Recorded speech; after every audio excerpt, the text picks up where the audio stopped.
that we're painting the ceiling, we're going to need a few tools set aside besides the paint. And I'm going to show you what I've got here. Okay, ladies and gents, I am going to show you a few tools that you would need just to paint this ceiling that we've just put up. And of course, you know that we're going to be protecting the walls and the floors. To open up the cans of paint, which I'm going to show you, I have... Okay, this one is the interior ceiling flat as a bare paint. I've used a little bit of it, and it's a nice size. It will cover the ceiling actually because of the size of it, and the fact is that you'll be using it in a sprayer. You do have to use a sprayer in order to get in between the tiles and make it stay. This one is a small enough Wagner sprayer, and it's small enough in order to get into the crevices, and it gives a nice spray. It's light enough to hold in your hand so that your hand and your arm doesn't get tired of holding it and spraying it, and it's just enough that you can mix it and control the amount. You could still get done, fairly quicker, by getting up there close to the ceiling. But this is definitely my tool of choice. The sprayer is just the right size for me to handle. See? You can easily handle it. You can put the paint into the little holder here.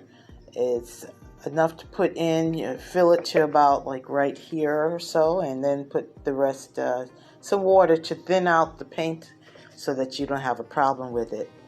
Also, you'll probably need a brush so that you can get in between the crevices and the corners as well, and to also paint and affect the tools, because there are some areas that you really cannot spray into. You'll really have to take the can of paint up there and put the brush in it.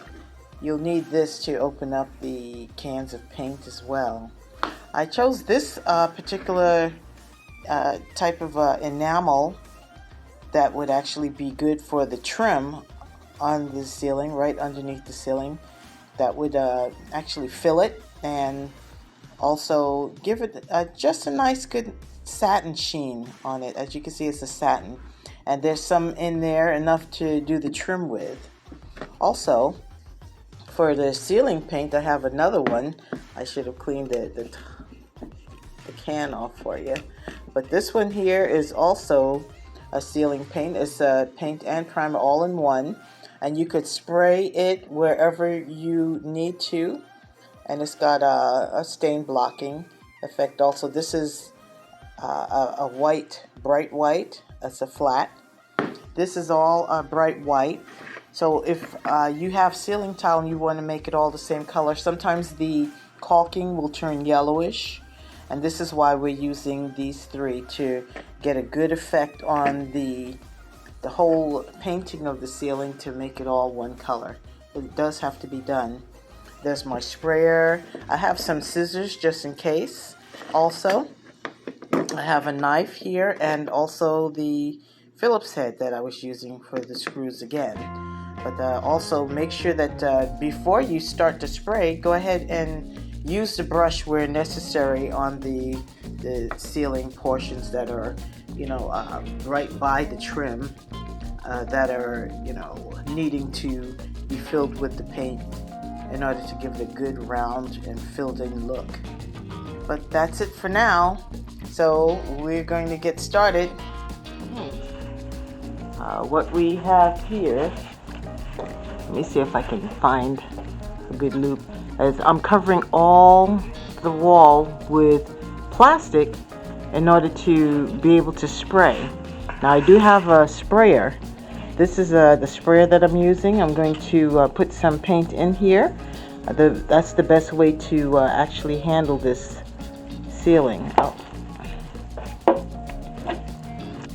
Okay, make sure that you get the floor below, especially if you're using a hand brush. Always make sure you protect the floor no matter what you're doing. If you're spraying up above, You don't want any of that spray to get on any of the pictures or the other wall that you're not spraying. So what you Okay, looks like the ceiling is completely done. All I have to do now is take down the plastic and let it be. Look how complete, how clean that looks. It's still drying. There we are. Oh, that looks much better.